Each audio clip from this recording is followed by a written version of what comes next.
kita katakan bahwasanya Allah di atas itu akidah salaf. Dan ini pentingnya kita berakidah dengan akidah apa? Salaf.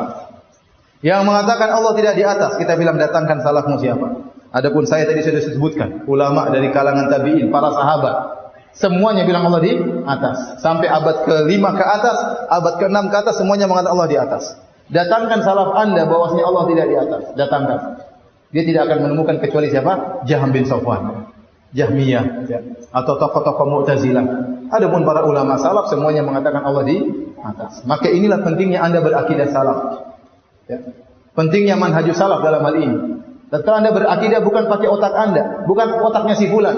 Kalau Anda pakai otak nanti otaknya Mu'tazilah beda dengan otaknya Asy'ariyah. Otaknya Asy'ariyah berbeda dengan otaknya Jahmiyah. Enggak, kita pakai akidah salaf. Al-Qur'an Sunnah dengan pemahaman para salafus saleh. Ya. Dan saya ingin kita meninggal di atas akidah ini. Bertemu dengan Allah dengan membela akidah Ahlussunnah wal Jamaah. Bukan akidahnya fulan, bukan dengan logika dia. Logika dia bisa kalah dengan logika si fulan. Kalau agama dengan logika, maka logika siapa yang menang, dia yang menang. Bisa berubah-ubah orang. Tidak, kita akidah salah. Yang kedua, para hadirin. Jadi ini kenyataan pahit bagi mereka yang mengatakan Allah tidak di atas. Pertama, kenyataan pahit bagi mereka, ternyata ini bukan akidah salah. Ya, bukan akidah salah. Yang kedua, ternyata ini akidahnya Jahmiyah dan Mu'tazilah. Siapa yang mengatakan ini akidahnya Mu'tazilah?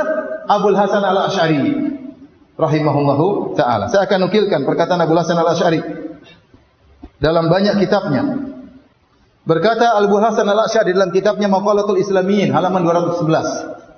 Beliau berkata, "Wa qalatil Mu'tazilah." Perhatikan. Dan berkata orang-orang Mu'tazilah, "Anna Allah istawa 'alal arsyihi bi makna istaula." Allah beristiwa di atas arsy-Nya, maksudnya menguasai apa? Arsy. Jadi istiwa di atas diartikan dengan apa? Menguasai. Ini akidahnya siapa? Mu'tazilah.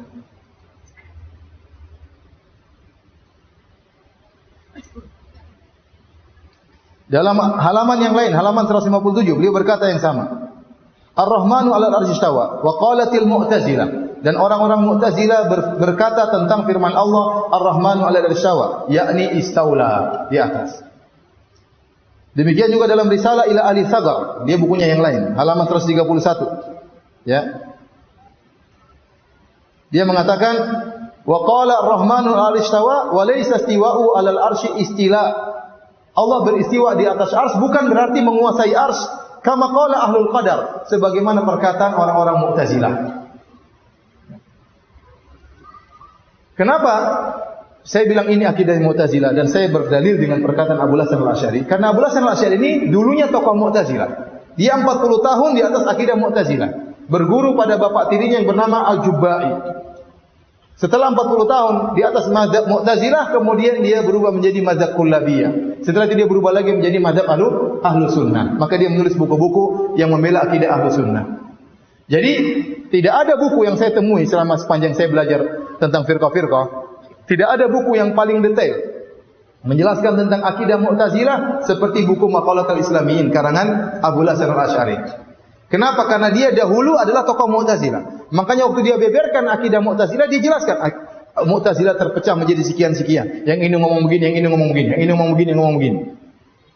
Sehingga waktu dia mengatakan Mu'tazilah yang mengatakan Allah istiwa artinya istaula, maka kita yakini perkataan dia. Ya.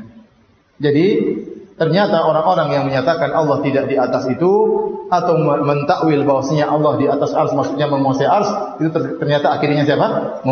Mu'tazilah. Dan ternyata masalah Allah di atas ars ini secara zatnya kelihatannya sepele, tapi ternyata ini adalah pembeda antara akidah Ahlussunnah dengan akidah Ahlul Bidah.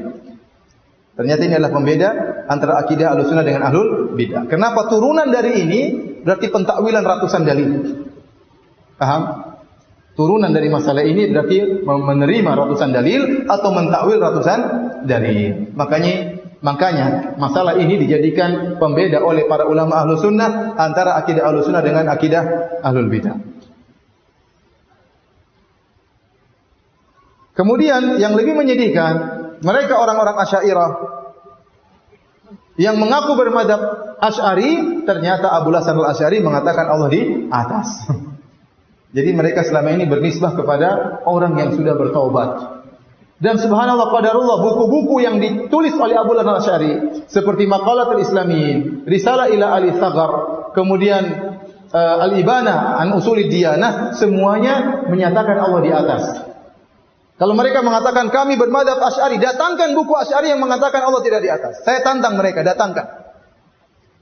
Buku Asy'ari semua yang sampai kepada kita mengatakan Allah di atas. Kalau gitu antum bukunya siapa kalau begitu? Oh, Abu Hasan Asy'ari yang dulu sebelum berubah. Ya, sebelum berubah itu dia masih menyimpang. Dia sekarang berubah kepada yang benar di ujung hayatnya. Ya. Ini kenyataan pahit yang harus mereka ketahui. Bahwasanya ya, ternyata yang mereka yakini ternyata bukan akidahnya Abu Hasan Al-Asy'ari. Padahal mereka berbangga-bangga, bernisbah, berafiliasi kepada Abu Hasan Al-Asy'ari. Ternyata buku-buku Abu Hasan Al-Asy'ari sampai kepada kita semua menyatakan Allah di atas. Apalagi dalam Risalah ila Ali Thaghar, dia berkata ijma' bahwasanya Allah di atas. Ini ijma' ke-9 kalau enggak salah. Allah berada di atas.